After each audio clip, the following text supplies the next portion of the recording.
welcome to Short Film Showcase. I'm your host, Mike Messier. This is the show where we feature the very best short films in New England and also interviews with great in-studio guests. On this episode, we have two great in-studio guests. I'd like to introduce one right now. Marie.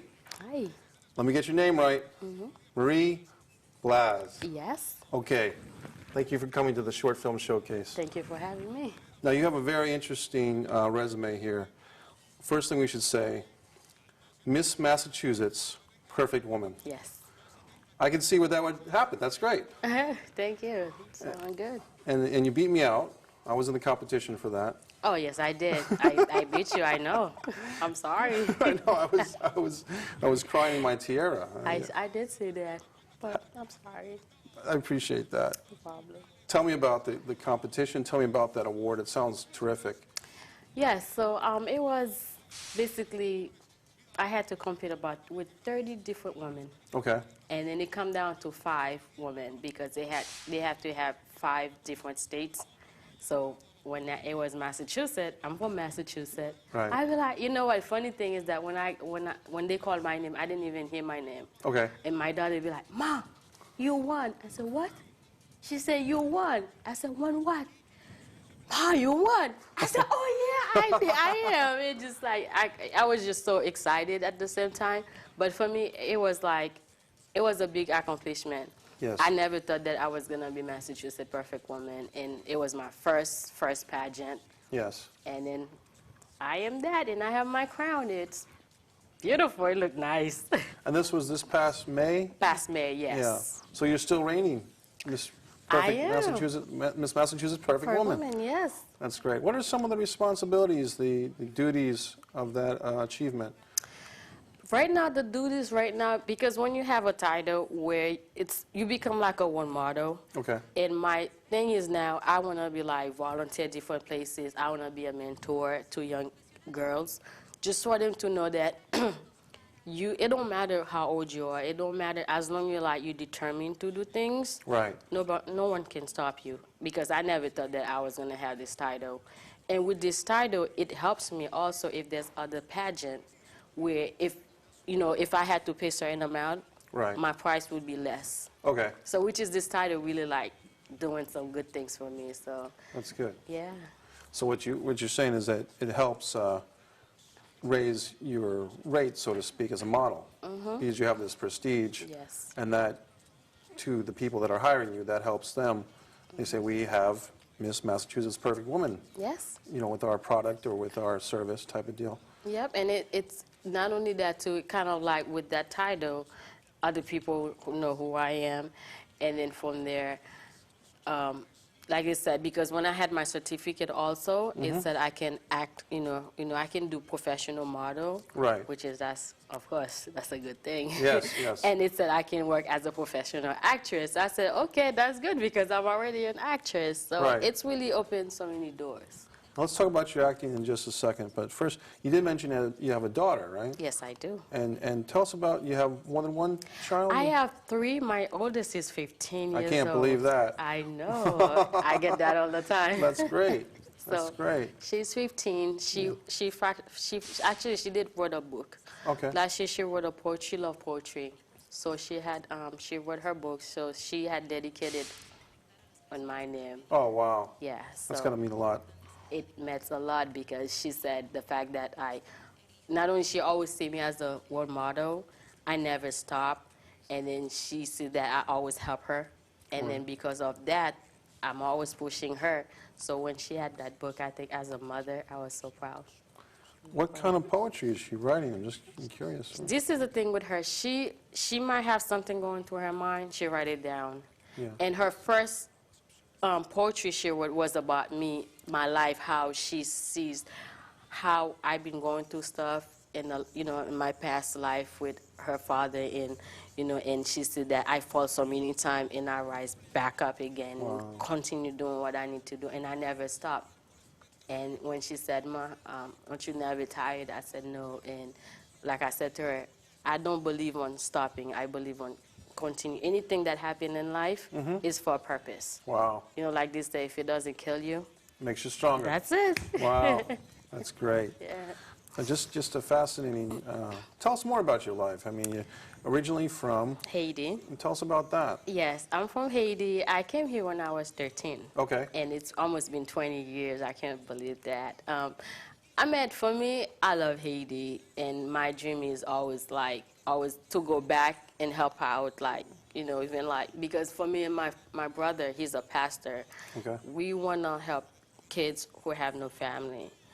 And for me, right now being in the state, because I pretty much grew up in Boston, I don't really know that much. I don't really have that much memory of Haiti, but at the same time, I do remember what, what I went through when we were young. So, it's been, almost 10 years since I left Haiti. Yeah. But my whole dream was to, always go every year. But with my acting, I can't just go every year. So, but I have family. I still have my family back in Haiti, but we still keep in touch. It's the people are so wonderful there, and they've really been through so much. Yes. And it's tough. Just wonderful people that are just fighters and survivors, and after so many obstacles. Definitely. And we talked about you helping someone with a book. Yeah. And you want to talk about that a little bit more? Sure. His name is Richard Widmack Billot, which is a director, and which he had that movie come out, Everybody Cheat, and I was I was the waitress. I was the beautiful waitress. Of course you were. Yeah, of course. Yes. So he's coming out with this book that's kind of gonna help Americans and Haitian, because he's going deep in Haiti. And when he started reading a few things, I said, wow, that's so fascinating. I didn't even know all those things that he's talking about. But for me, I love helping out, and I'm just going to help him typing pretty much everything. Okay. And hopefully, when that book come out, it's going to be really a good thing. It's really going to help, because if you start reading the book, you'll be like, wow, I can speak Creole, because he kind of have both languages in there. Nice. And he has the grammar, how you say certain things. I said, wow, even me, I can learn, because I do speak Creole, but it's just the way he kind of digests everything. Right. It makes it so wow, it's very fascinating book. That's great. You're doing so many different things. Let's explore the modeling, because that's, all kidding aside, that's a world that I don't know too much about. Modeling. I want to hear more about both your modeling and your acting. So let's start with the modeling. Sure. With modeling, I kind of do that in a part-time. Okay. Modeling, I have been a model for New England School of Photograph. Yep. And I volunteer for them, but at the same time, it helps, because when I have those beautiful headshots, I can use that for my portfolio. And again, everything you do in life, if you love it, it just come out natural. Right. When I first modeled for them, they thought that I had the experience, which I did not. And for me, like I said to them, whatever you guys want me to do, I can do what I need to do, because modeling, you have to have a certain way, you have to kind of pay attention, and if they tell you do this, you have to really kind of make it perfectly. Right. And I just recently modeled for them outside, and it was so cold. Oh, boy. Oh, my God. It was really cold. Yeah. And, they said, how do you do it? I said, remember, I'm an actress, too. I'm just doing modeling, but I'm just acting at the same time. My acting come where it was really cold. Everybody was, shivering. Yes. And you would never see that on my picture. Wow. It's nice. I was calm. I did what I need to do. And then when I was done, then it was a problem. It was so cold. Then you were cold. I was cold. You were acting warm, feeling cold. Yes. And they'd be like, well, I never see, because they'd be like, every modeling we have, they can see that in the picture. Right. I said, you know what? Again, that goes to whatever you go through in life, it can be a pain. So you kind of hold it inside. Yeah. And outside, you don't have to show what's going on outside. But that's what I did. It seems to me that you've like a lot of us have, you've had an interesting life, a lot of obstacles, and you can tell us about that or not. I don't want to get too personal, but it's up to you what you want to share. No, for me, I don't mind talk about what I went through. Like, again, for me, my mother, she has 3 kids. Okay. And then when I was raising, and she was a single mother, and the thing is that with Haiti, it's just sometimes people don't understand. Some of us, we are nice. Like, for me, I will do anything for people because I don't like to see people suffer. Right. And sometimes, like I said to people, I sometimes eat 1 time a day. And when I came to the state, you have all the snacks, you have everything. And even with that, the way I was raising, because we were kind of poor. Yes. But the fact that now, and I remember when I said to my mom, which I didn't know anything about United States, and I said, Mom, when I go to this big country, I'm going to help you, I'm going to bring you, I'm going to send you so many things. She thought that I was playing. Right. And until when I came to the state, I bring my mom, I apply for her, she come to the state, and then she sees every positive thing that I was doing, despite I was like away or homeless. I didn't really have nowhere to go. I got pregnant at 17 because I didn't really have a family, support. That's why when I speak with young people, I always tell them, if you have a mother and a father, it don't matter, you need to listen to them because there's nothing so good to have a good home to come to. Yeah. So the fact that I didn't have that, and then I said I ended up having a baby. I was a baby, and now my daughter, she's 15 years old, and I said to her, don't be like me. I want you to, like, go further in life, And I went through so much, and I would never want to see my daughter or anybody else go through that, from not having a home, mainly with my pregnancy. Only thing I pretty much was eating McDonald's because I used to work in McDonald's. And after all those hard work, I said, you know what? I'm gonna have my baby. I'm gonna go to college. Family didn't really believe in me, but I did believe in myself that I can do it. And when I did it, I graduated from high school at 18, and I went to college, and I did what I needed to do. And I'm still continue going back to school to learn. I just love going to school. I love doing different things. That's awesome. Yes. What a life story, and still, as we all are, a work in progress and moving forward and raising you have 3 kids. I have 3. Tell us what the names are, if you don't mind. My oldest is 15. Her name is Miensi Sime. My second one, she's 9. Her name is Joniana Sime. And my third one, he's 2 years old, and his name is Shadrach Blaise. Nice. Yes. Blaise. Blaise. Did I get it right? Yes, you did. Okay, fine. I'm a goofball. I don't get all these things right. And I'm just so happy to have you here. And let's talk about, now you're segueing into acting. You're getting into acting too. What's that like for you? It's like a dream come true because I love acting. I went back to school at 15. Yes. As an for acting and modeling, but I never really have a chance to explore until 15 years later. I went back to John Robert Power School. I took my classes. Then the first movie I was in was The Heat. Okay. Which my role was I was a beautiful hooker. Yes, oh, well, hey, I know. I'm experienced with that role myself. No. Oh. I did see you, yeah, but you didn't see me, I had right? the fishnets on. Yeah. So that was that, and like I mentioned previously, I was in, my role was a waitress in Everybody Cheats. Okay. Then with John, with his movie, short film, Forest Green. Yes. I play as Zeke, kind of a crazy dude, but I'm a woman. Okay. Kind of a crack addictive woman, but at the same time, I can manage everything I do. But my lover, she was really into it. Okay. But from there, when I'm trying to help her, for her to be off, but at the same time, I don't see myself when she needs it, I have to provide it to her. Right. But I think it's been good, and my dream is hopefully I can make it big, and I will make it big. I believe you. Yes. Just don't forget about the short film showcase when you. We're not, no. When you hit the top, we got this as collateral in your career. So. Definitely. Well, it's been a pleasure discussing everything with you. Anything you want to wrap up with? Anything you want to say to our audience?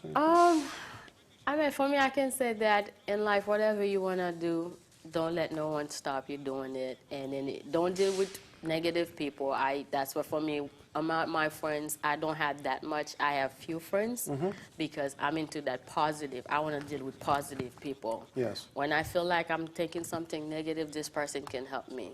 So whatever you want to do in life, as long as you're living, it don't matter how many years it take, you're going to do it. Well, Marie, you have a friend in the short film showcase, and Mike Messier and Bryan Case. We're so honored that you were here today with us. I'm happy. Thank you very much. All right. I'm so excited about our next short film, I've Changed My Shirt. It's another great episode of 13 Witches by Sabine Modestin, right here on Short Film Showcase.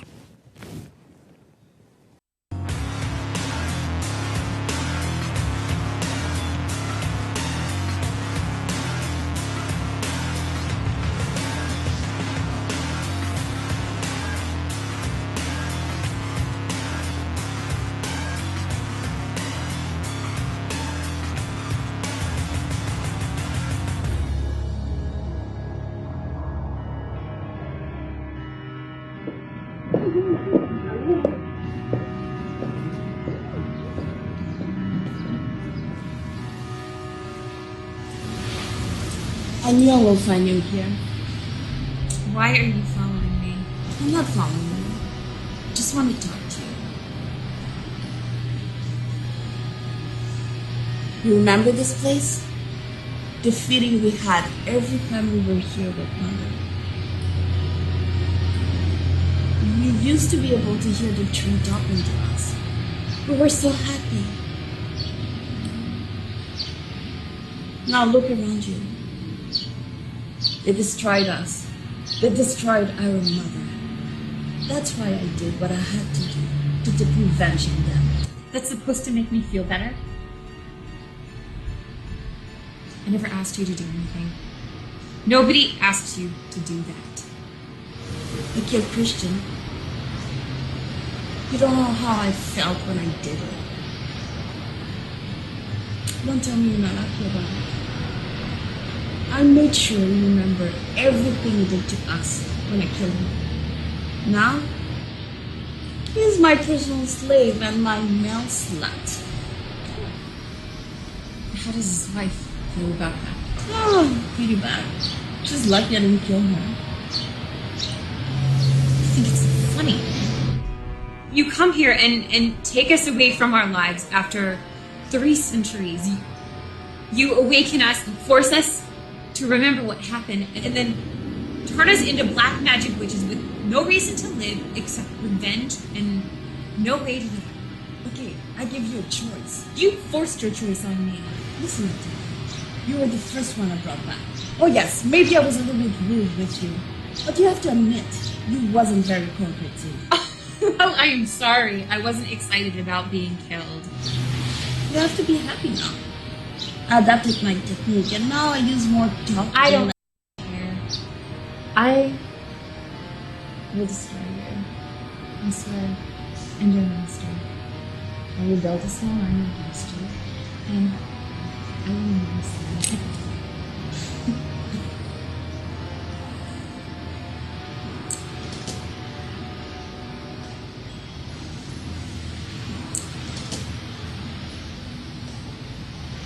I will destroy you. I swear. Stop your killing. My sisters won't be your slaves anymore.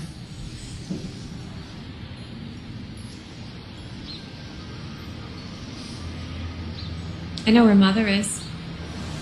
You know I'm the only one who can bring her back. Maybe. But I can block your sensor so you can't see her even when she's right in front of you. I should have let you live your miserable life when I found you. Yes, you should have Nemesis. But it's not Nemesis anymore, is it? Second.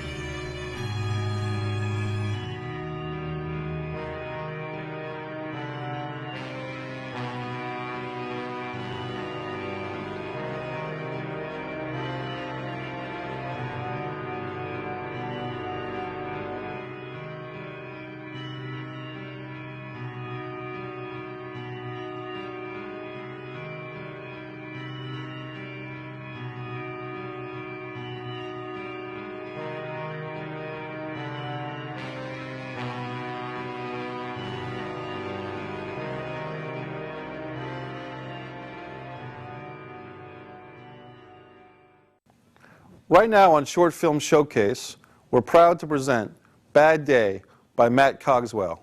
Let's check out Bad Day right here on Short Film Showcase.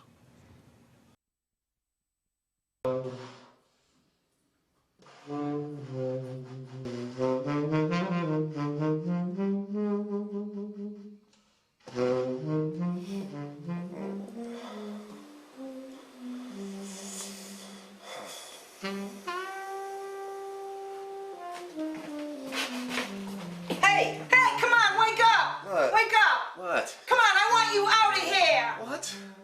My brothers are coming in 15 minutes to change the locks. Brothers? Yeah, I got a court order and you better be gone. Court order for what? All my stuff. My brothers packed it in your truck last night when you were drunk. Oh, baby, why? Oh, 15 minutes! oh come on.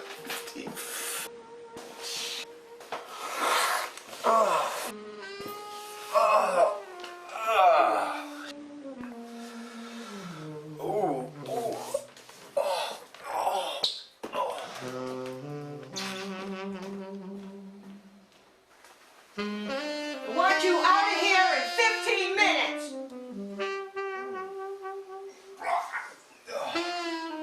And clean that up!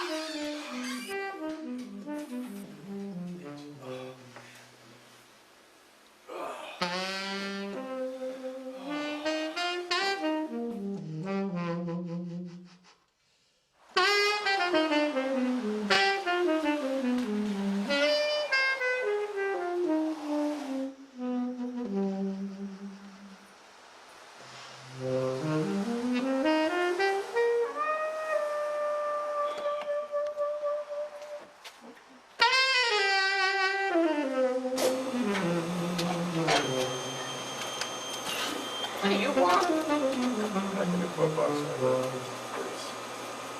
You know what? How about you guys scratch together? I don't care which one. Anyone's good. What do you got? 1408.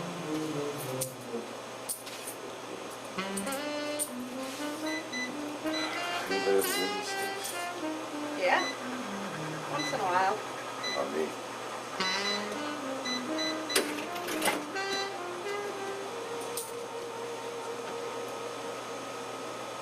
Yeah, I think this is a winner. Game with this?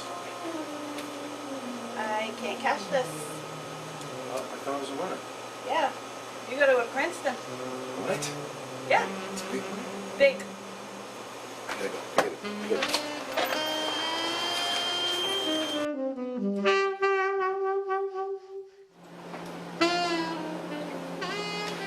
Where you been? Jesus, Ben, you scared the shit out of me. What's been you going for? Don't tell me my fucking business. You owe me money. I lost my phone, Ben. They shut me off. They took it because I didn't pay my bill. I couldn't. My old lady threw me out. I don't care about that. I want my fucking money. I got your money, Ben. How much is it? Well, it was 300, but aggravation tax makes it 5. How about 6? I got 6. What'd you do? Hit the fucking lottery? Yeah, something like that, Ben. You degenerate gambler. I'm sorry, man. She threw me out. I lost my phone. Yeah, right. You don't know where I live, right? What are you doing in a casino anyway? Check this out, Ben.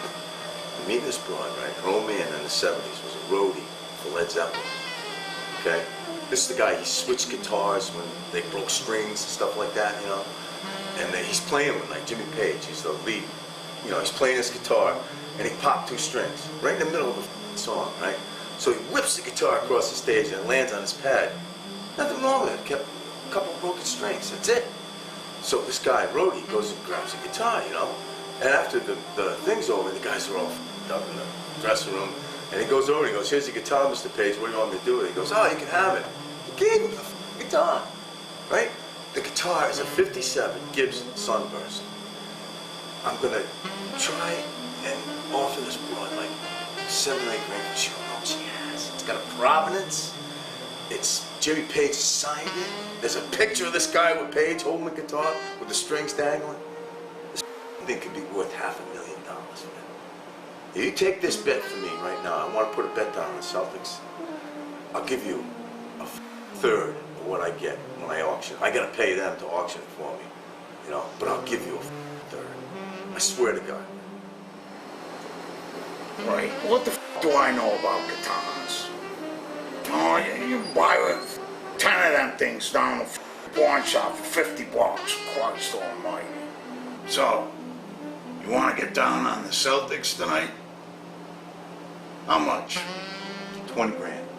20 grand? You want 20 grand? You ain't got 20 grand. Vin, I got the 20 grand, but I need it for this broad, okay? I gotta convince her and get it for less. We can both make money, and that Celtics are lock, man. And I'm gonna make that money. That guitar's worth money. I got the 20 grand here, but just in case she tumbles to the fact that it's worth some money, I'm gonna have to give her more money. So take this bet for me, man, please. It's our chance to make something. You know what I mean? It's our chance to make some money. Both make money. You're a degenerate gambler. You know, this is against my better judgment. But you're on. And I better hear from you tomorrow. Got me? I'll be there. I'll get it to you, I swear to God. I'll be there. Thanks, Vin. You better have it tomorrow. I'm gonna kill you. I will, Vin. I swear to God. I'll be there. Watch this asshole. He called me when he leaves.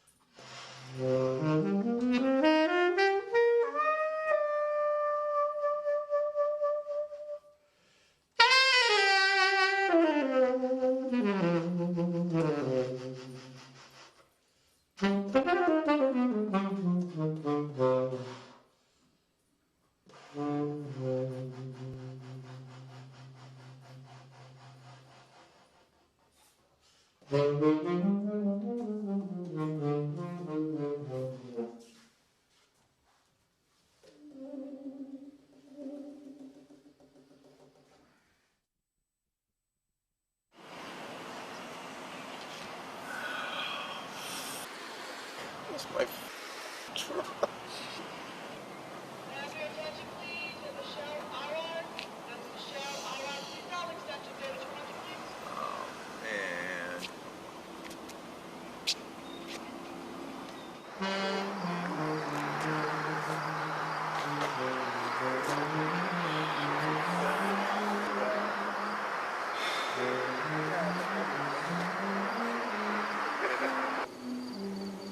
Hey, Vinny, check this out. Mother. Pull over.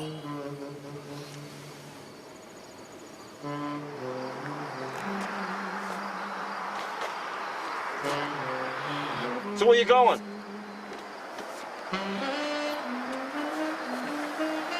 Oh, just down the road. Where you been? I was at the casino. You win anything? Enough to pay for another pair of sunglasses? I lost my ass, man. I lost everything. My wife kicked me out. I owe this guy money. They can't get any worse, man. Man, I don't know how much worse this day can get. I really don't. I'm gonna show you how much Jesus worse. Christ, no! Oh.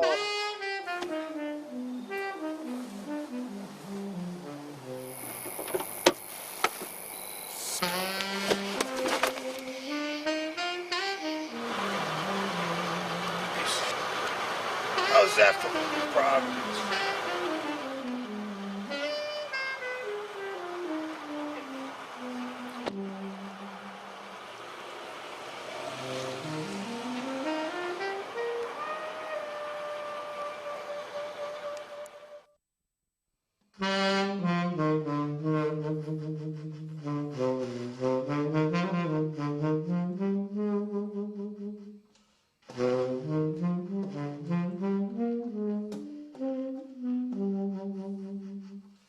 Right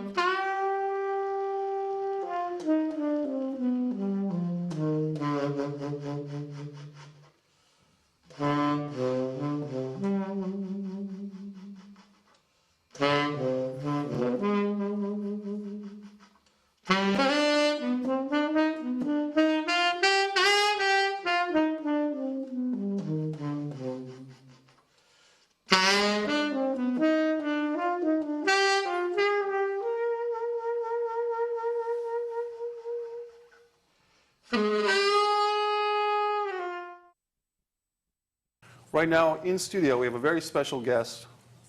It's Anna Rizzo. Yep. Nice to be here. Nice to have you on the show.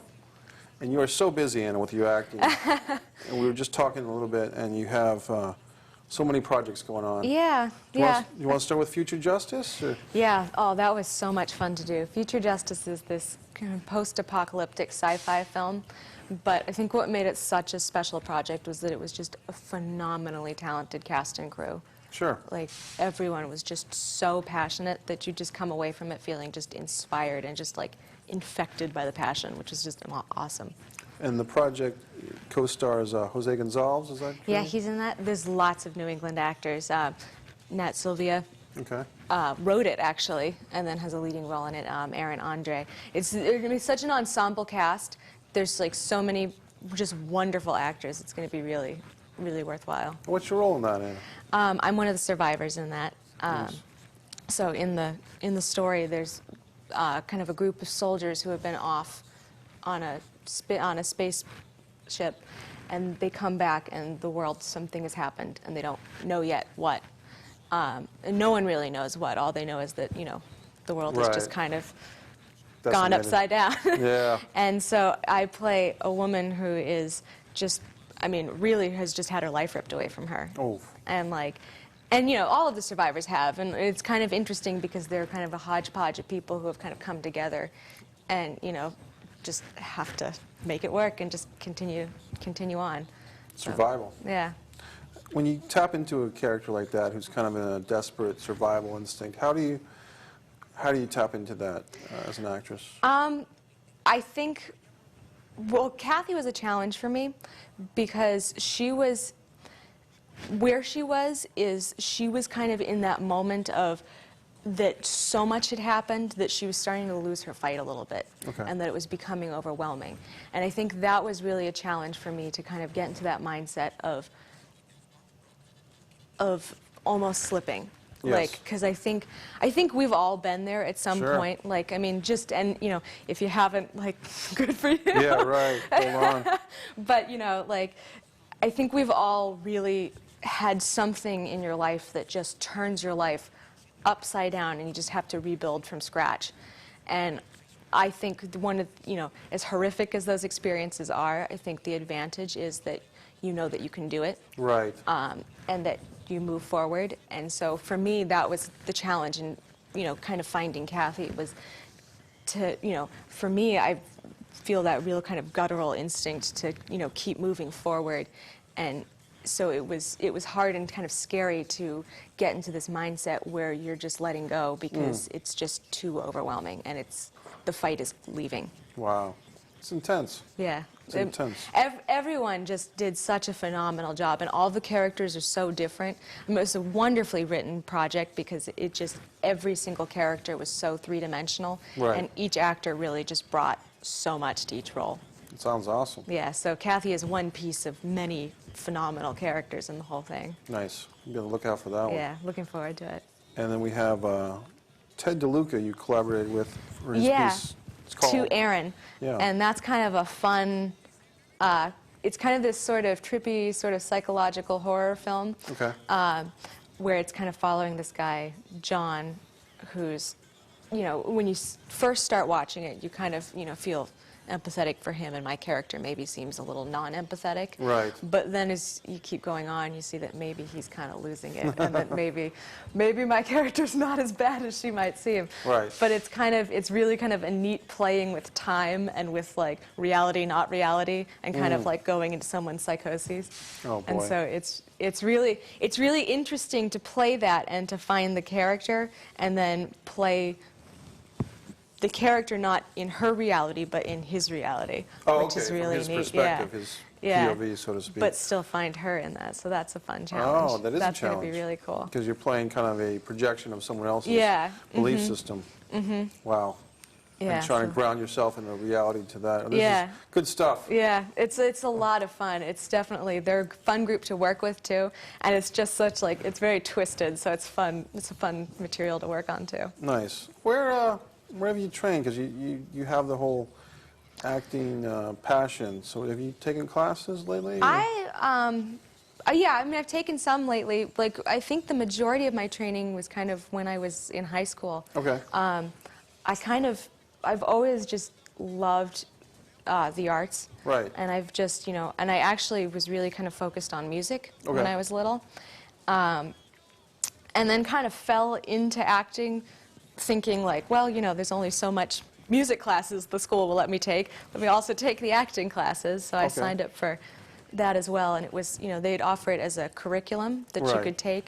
And it was actually very intense. And we went pretty deep into Stanislavski and Messier and and I really I loved that, and I found that so captivating. Nice. And I did a lot of theater in high school, and then I went to college for music instead. Okay. And I went to Berklee School of Music in Boston, and Nice. it was phenomenal, and it was completely music oriented. So I ended up just really missing acting, and so I kind of fell into film acting just because there was so many wonderful film students and just film schools around that they were just kind of opportunities to get both those passions going. Did you sing? Did you play an instrument? Both? Yeah, I went as a vocal principal. I sing, and then I also play piano and some guitar, and yeah. Well, that's great. On your acting resume, you can put all that in the special skills. Well, they're so deeply intertwined to me because it's just, at the end of the day, it's just expressing emotion and telling stories. And, one is through music, and then one is through kind of, showing in stories. And it's really hard to separate the two in my mind because it's just so intrinsically part of just sharing the human experience with others. That's a great quote. Everything you just said, expressing emotion and sharing stories. Was that I don't know. I wasn't listening. I was listening. I was in. It just kind of came out. Jot Word that vomit. down. That was great. And Inevitable is another project. Yeah, Tell me about that one. That one was fun. That one was, it was written by just a wildly talented writer and director and cinematographer named Evan Goldman. And it was about this girl who has been assaulted and was raped, but the rapist went to trial and was not convicted. Okay. So she's kind of dealing with, the trauma of that. And then on top of that, the world is about to end. There's some sort of freak, comet that's coming. And so with this sort of deadline, Right. she decides that the only way she can heal is to find this guy and to kill him. Okay. And that was a story that was just so close to my heart because I've done a lot of work with victims of sexual assault and domestic abuse, but I know from those women that I've spoken with and worked with how just devastating that is and how just life altering that is. And so it was so cool to see such a strong female character in a script like that, and it was so cool to kind of bring their stories to something that I was working on and really kind of bring that passion and just kind of need for catharsis to it. Is that a short film or a feature film? It's a short film. Okay. Yeah. That sounds really intense. Yeah. Inevitable. Who's the writer? Evan Goldman. Yeah. That's a good one. Yeah. And he's someone to watch out for. I think he's going to be he's great. What character you play the young lady? Yeah, I play the young lady. Maria Natapov is in that as well, and I love working with her. She's so talented. Yep. She plays kind of the voice of reason in that, who's kind of trying to pull my character back from it. Okay. And then Michael Thurber's in it as well. Oh, and yeah. He's the bad man. It's an all-star cast. That's a great yeah, cast they were right phenomenal to work with. They were really great. I love it. And you said you had done some is that volunteer work you had helped these women? Yeah, yeah. It was something that just really spoke to me. Yes. And I think what gravitated me to it is that what I specifically did was being there for, and it was, you'd be there for them. A lot of times you'd get asked to go sit with them during rape kits. Wow. Or sometimes it was just for, general, counseling or anything. Because, I mean, it's just such a devastating thing that I think, a lot of times is so isolating. Yes. Is the problem, is that a lot of times people are just so isolated that they feel like they don't have anywhere to turn to. And I think a lot of times people don't necessarily understand the huge and enormous impact it has on someone's life. Right. So a lot of times friends or family or, people that are just around or coworkers or whatever don't necessarily have the tools to understand that this person has suffered a major trauma. Right. And that, to kind of help them reintegrate back into their life. And, Could take years. yeah, It's yeah, just and such it does. I mean, there's some women who, you just see their lives just, devastated. And so what gravitated me to it is that I think there's something really profound about being there for someone at the worst moments in their life, Yeah. just so that they're not alone. Well, Inevitable sounds like a piece that will do a lot of good as far as the awareness of this. Yeah, I hope so. And we won't ask how it ends, but I'm sure it sounds really prolific and powerful. Yeah, I mean, I was really passionate about that one. That one just really spoke to me. Yeah. The cold read on a Yeah, slightly that lighter was note. on a happy note. The cold read is our buddy Bryan Farmer and Curtis Reed Yes, and yourself. yeah, And a real and a nice bunch cast. of Valerie Yeah. Hines, and then Jenna McGowan, who's out in LA now. Oh, great. And Angie Bogorges. But yeah, it was just a bunch of really fun things that an actor in New England might encounter. Oh yeah, I've seen a few episodes, and I can relate to the cold read. Yeah. Yeah, so they were a fun group to work with because it was kind of, it's a funny way to kind of reflect on all the kind of strange things that we might get asked to do or find situations we find ourselves in. Yeah, the New England casting couch. I saw that episode. That was crazy. And, Yeah, that one was very funny. those guys are, and Bryan Farmer's just a funny guy. And Yeah. He has is it Julia Stiles that he has this thing for him? Yes, and yeah. But, His character is deeply devoted to Julia Stiles on that show. as can be understandable, I guess. But, Aren't we all? yeah. Let's talk about long-term plans for you. And we have the music, we have the acting, we have just so much power in your presentation as a performer. So where would you like to see this head in your career? Doing this as much as I possibly can, and I am open to wherever it takes me. Okay. Like, it's one of those where I almost hate to set clear, defined goals of what I want. Okay. Because I feel like I'd be disappointed then if I didn't, get the, if I said I wanted to make it big. But, Right. I'd be very happy just, getting incredible characters to just sink my teeth into for the rest of my life. If I could do that, I would be so beyond blessed.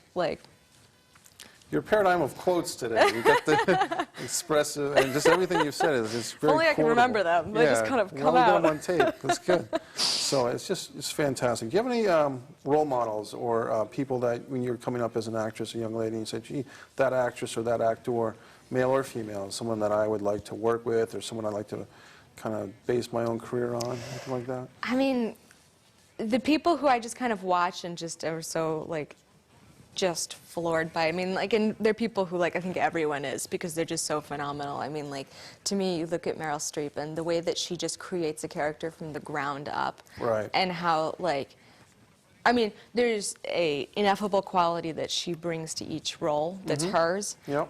But at the same time, that you have just different people like that she creates is phenomenal. And I really, I've, since as long as I can remember, just watched her and just really love the way that she just creates different people. Right. And that, to me, I think is just so exciting and inspiring because when else in your life do you get to do that? I mean, Yes. You're kind of accountable to show up and be the same person, for the people in your lives the next, the next day is the next day and the next day. And it's just really cool to go to something that you would never experience in another point in your life. Is there any favorite movies of hers that you really like? I don't know. All I have of a them? hard time picking movies, and favorites of anything. Okay. Because it's so, like, it's like comparing apples to oranges. Sure. Like, Yeah, I yeah. think the reasons that you love one thing are very different than the reasons that you love another. And especially too, I'm very mood-based. Really? Okay. Where when I'm in a certain mood, I'm like, this is it, this is the one. And then when I'm Right. in another mood, I'm like, this is the one that speaks to me. So. Okay, okay. For some reason, I thought you might like The River Wild, which is kind of Oh, yeah. obscure. I one she love did. that, yeah. With Love Kevin that. Bacon. Mm-hmm. Yeah, okay. Love that. And we just have about a minute or so left, but any writer-directors out there that you think, wow, this director I'd really like to be directed by at some point in my career? Any of them. I mean, for me, what I love working with a director is I love someone who really has specifics in mind and really tweaks your performance to just the really kind of subtle details that that they really can see. And I love when you have that dialogue back and forth and you can just tell that you're on the same page and you're both heading in the same direction, and that you have someone who's just really steering you and tweaking to where you come away feeling like, yeah, I really got it that time. That's awesome. So anyone who can do that. Directors take note, and Rizzo's ready to do some great performances. And we were so happy that we get to spend some time with you today, and wish you the best with your career, Anna. Thank you. Thanks for watching this episode of Short Film Showcase. On this episode, we had two great in-studio guests, as well as the premiere of In Memory of You by our producer, Bryan Casey. We'd like to announce that we're having a new segment starting the new year on Short Film Showcase. We're looking for a hostess. If you're interested, please contact Bryan Casey through bcfilms.net. Remember, if you're out there thinking about making a short film, thinking about writing or acting, directing, getting involved, it's not that hard. You can do it. So don't just dream it. Shoot it. I'm Mike Messier for Short Film Showcase.